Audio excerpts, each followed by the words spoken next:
Hi, this is Leslie Maddox. Today I'm sharing with you a quick review of Cursive Writing Practice Jokes and Riddles, along with my recommendations and best tips for using it. I'm using this book right now with my oldest, my 4th grader, soon to be 5th grader. I thought it would be a fun summer cursive writing practice book for him because he loves jokes. And we're working on upping the joke game in our family, so I thought this would be a good way of going about that. It does have a companion book to go with it. You can see on the back here it says there's a handwriting practice jokes and riddles for, it looks like it's manuscript.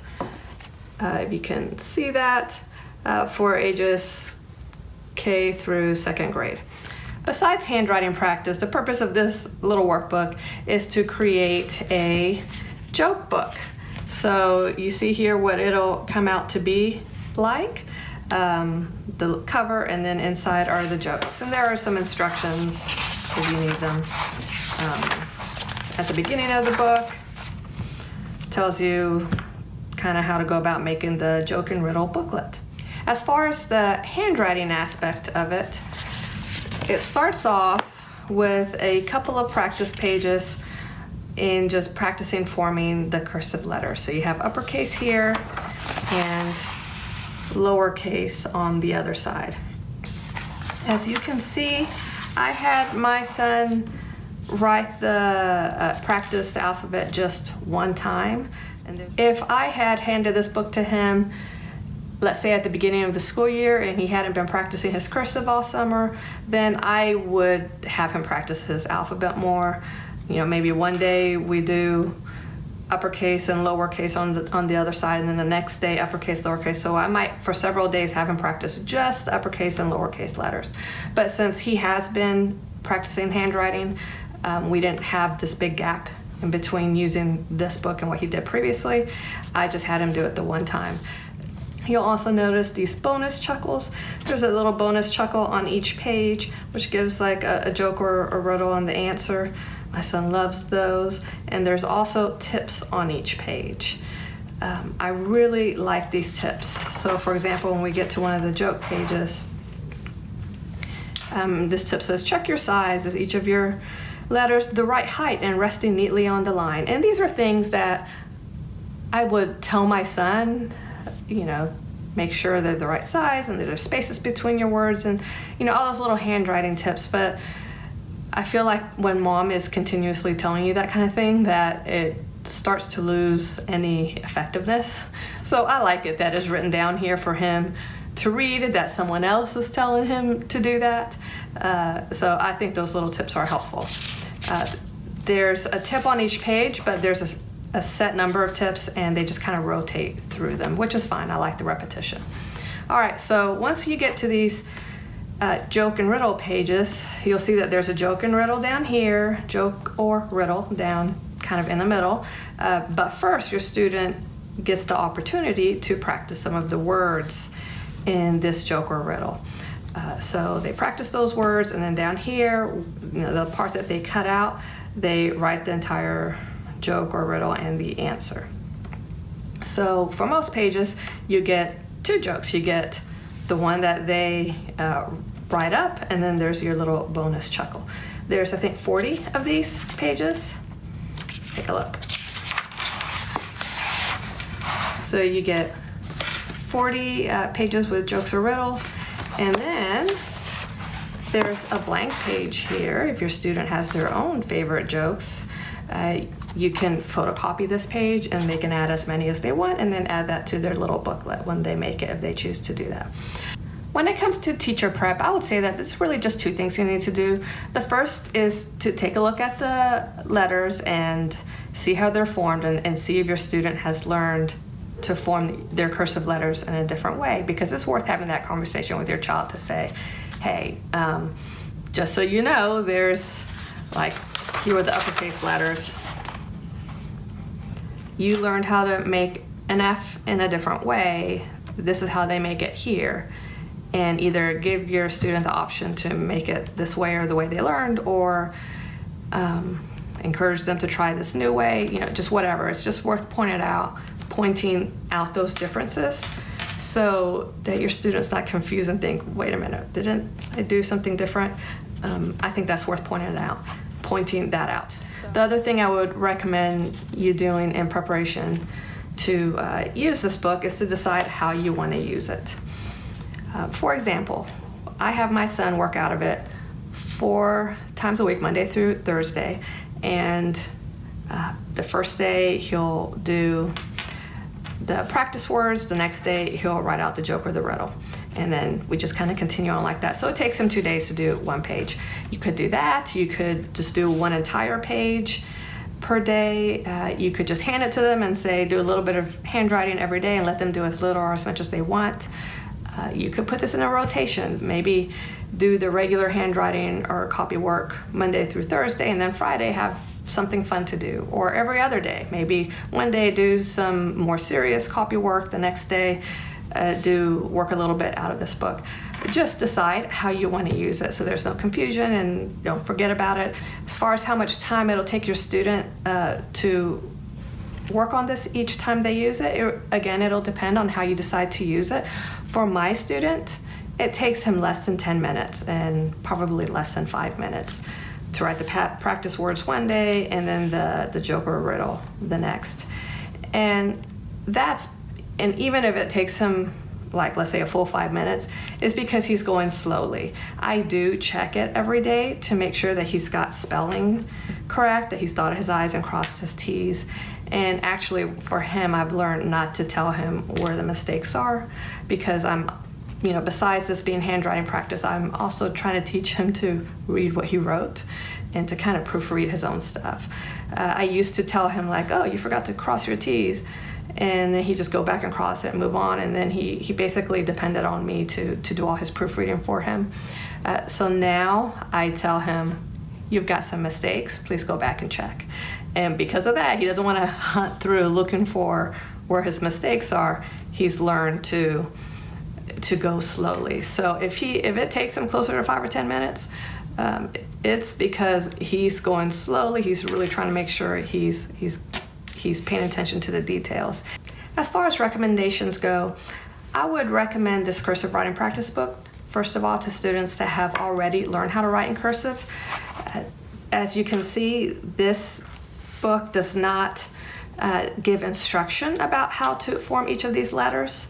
There are some little arrows, and it says here, tip, use the arrows to guide you in forming each letter. So there are some little itty bitty arrows with some numbers next to them to show you, to just serve as a reminder for how to form the letters. But it doesn't go through and give a lot of practice on each letter. So this really is for, the title says it all. This really is for cursive writing practice, not basic instruction. I would also recommend this book to kids who love jokes, who delight in a good joke. My kids love jokes, and honestly, a lot of the jokes aren't, kids are funny. They'll be all at the table together, say something like, why is the sky blue? Watermelon, and they all just laugh hysterically. So I thought, this will help us too by having some good jokes come into the rotation. Who would I not recommend this book to? I would not recommend this book to kids who need a lot of help in just forming basic letters, because for a student who's really still struggling with cursive, this is a lot to write, especially if they don't know some of the words and they're not just concentrating on letter formation but on spelling. That's a lot. Like conference, parent, teacher, some of these words or phrases that may not come easily to your kids. And if they're still struggling with letter formation, this will not be a delight. Even if they do like a joke, it'll just be kind of a hardship. So I would not recommend this for kids who are not somewhat comfortable with cursive writing. I have 3 tips for using this book in your homeschool. My first tip is to keep it fun. For me, this was, I was trying to give my son something to do that fed into his delights. He loves humor and jokes, just funny stuff. And, like I said, they love to tell jokes. So I want to keep it fun. This isn't meant to be very serious. Because I want to keep it fun, I'm limiting how much time he spends on it each day. If I had him do like 2 or 3 pages, all of a sudden it wouldn't be fun anymore. That's why I have him just do like, have cover a page over 2 days. So keep it fun. My second tip is that if your student has learned to form the letters in a different way than they have here and that they have in the jokes, then provide them with a handwriting guide that shows how they learn how to form the letters, just for a little bit of a reminder. I have for my son, he learned with handwriting without tears, so I purchased their desk strips that shows all of the cursive letters, the way that he's learned to form them. And so those are on his desk. You could also put something like that. I could probably even put one of them here in the book, in the cover, or if you don't have something like that, you could go to their whatever handwriting curriculum you used. Maybe copy the page that includes the entire alphabet, uppercase and lowercase, laminate it, keep it in this book, use it as a bookmarks, just some type of guide so that they're not struggling with that. It's not fun if you're struggling. So make it as easy as possible for them by giving them a handwriting guide to refer to. Now my third tip, let's say you kind of like the idea of this book, but you're not into the whole making a booklet. Your kid's not going to like that. You don't really feel like you're going to get your money's worth out of it. Maybe you don't like the jokes. In my family, these jokes are an upgrade, so they work for us. But you may feel that they're just kind of cheesy. So. And that's fine, to each his own. But maybe you like the idea of it. You could create your own little handwriting curriculum just using some joke books. We have these laugh out loud jokes for kids and knock knock jokes for kids. And I'm not gonna lie to you, I had to hide this one for a while because I was kind of done with the knock knock jokes for a while. But anyway, these are a couple of books that we have in our home library. I purchased one of them. The other was a gift.